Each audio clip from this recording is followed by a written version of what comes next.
मैं बहुत भाग्यशाली हूँ कि आज मुझे यह अवसर मिला गुरु महाराज के चरणों में मैं अपनी छोटी सी कला प्रस्तुत कर रहा हूँ। हमारे बड़े भैया सामने बैठे हैं के श्रीवास्तव जी, उनको भी धन्यवाद कि इतनी पावन जगह, अच्छी जगह मुझे लेके आए। मैंने बहुत सारे कार्यक्रम किए पूरे विश्व में, लेकिन आज का कार्यक्रम मेरे लिए बहुत महत्वपूर्ण है और गुरु जी से आज्ञा लेके कुछ चीजें बताऊंगा। आप लोग हंसेंगे तो वही मेरे लिए आशीर्वाद स्वरूप होगा, प्रसाद स्वरूप होगा। हालांकि जो हम दूसरे मंचों में कार्यक्रम देते हैं तो उसमें हम कई बार हर तरह की बातें करते हैं, लेकिन यहाँ पे हम मर्यादा का मुझे ध्यान रखना है।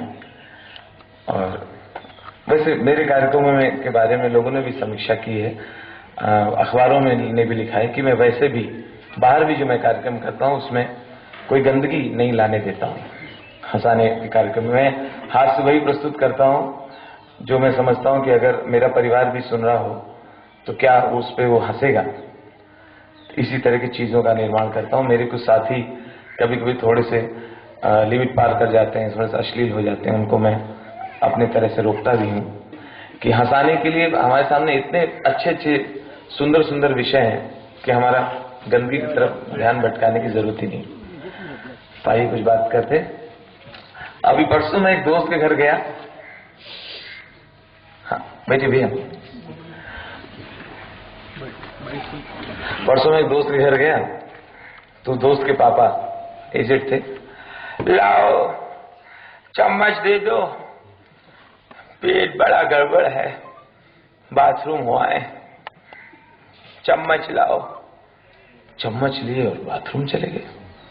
वो निकले, उनकी पत्नी, हमें भी दे दो चम्मच, बाथरूम चले जाए, पेट कल रात से गड़बड़ा रहा है। मैं हैरान हूं अपने दोस्त से, कहा ये कौन सा तरीका है यार, तुम्हारे घर में जो बाथरूम जा रहा है चम्मच लेके जा रहा है। बोले नहीं ऐसा गलत ना समझो, एक्चुअली बाथरूम की कुंडी खराब है तो चम्मच डालना पड़ता है।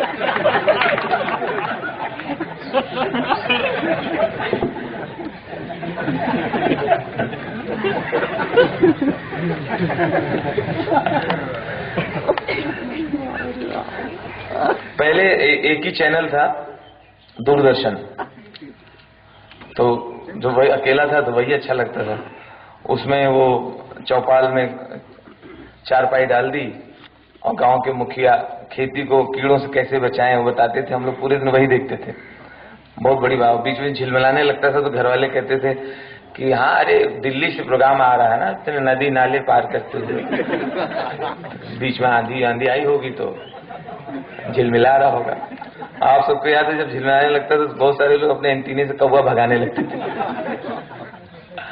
तो उस दौरान लेकिन दूसरे इतने सारे चैनल आ गए, लेकिन दूरदर्शन के कैमरे लगता है अभी भी वही पुराने हैं।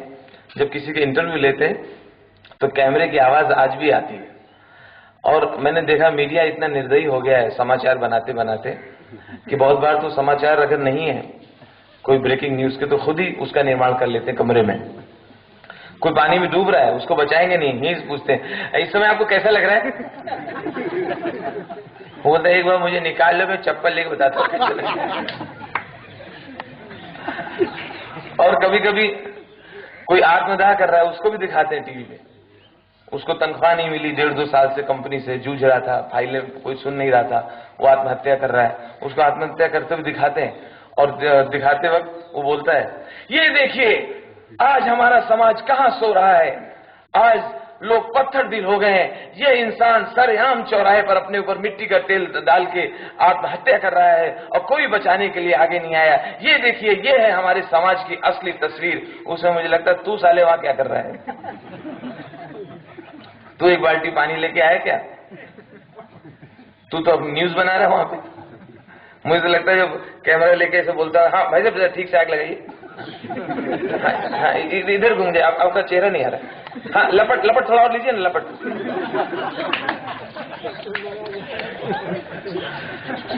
और जब बाढ़ आ जाती कहीं फ्लड, बाढ़ आ गई, गांव डूब रहा है, तो ये दूरदर्शन वाले पहुंच जाते हैं क्योंकि इसमें खर्चा नहीं होता है।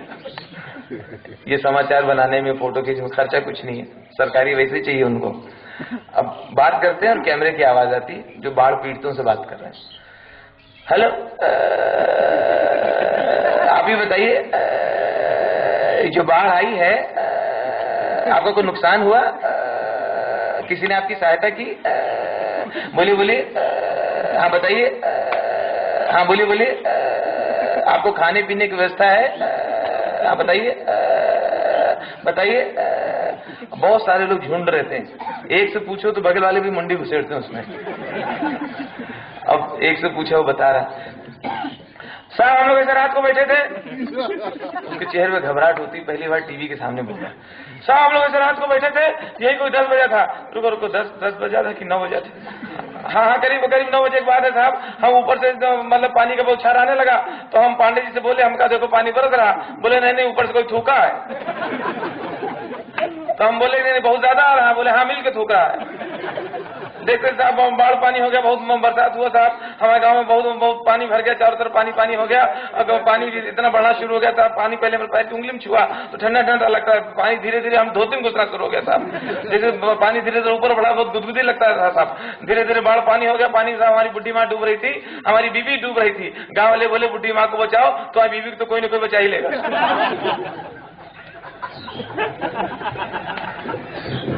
उसके बाद गांव वालों ने, टीवी वालों ने एक महिला से पूछा, हेलो आप ये बताइए, ये जो बाढ़ आई है आपका कोई नुकसान हुआ?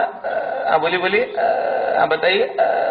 ऐसा है भैया, हमारा जितना सामानवा खुआ रहा, सामानवा तो मिल गया है, हमारे आदमी नहीं मिल रहे हैं। अच्छा अच्छा, दिखने में कैसे थे बताइए, हम ढूंढेंगे। कुछ हुलिया बताइए। दिखने में एकदम हीरो, लंबे चौड़े, लंबाई 6 फुट 2 चौड़ी छाती, घुंघरा से बाल, दूर से एकदम गबरू जवान है। तो दूसरी बोलती, ए बहन जी झूठ क्यों बोल रही है, तुम्हारे आदमी तो गंजे और बूढ़े हैं ना। अरे चुप रहो, अब ये लोग ढूंढेंगे तो अच्छे ही ढूंढेंगे।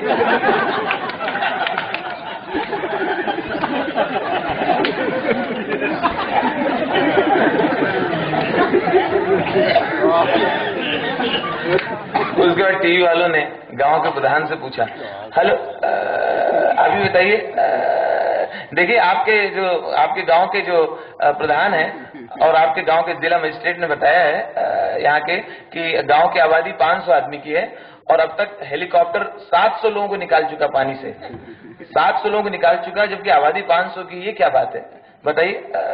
ऐसा है भैया, हमारे गांव के लोग हेलीकॉप्टर में कभी चढ़े नहीं, तो जो ससुराल नदिया से एक बार निकल आता है वो झम से भी कूद जाता है। हेलीकॉप्टर में लटक लटक के साले घूम रहे हैं। अब भगवान झूठ न बुलाए, 9 बार हम लटके।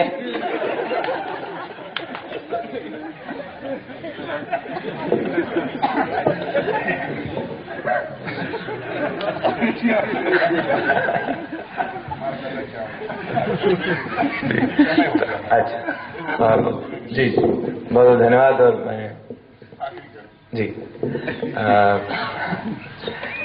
एक 2-3 मिनट का एक रामलीला का प्रसंग है। चढ़ने के मारे कूद जा।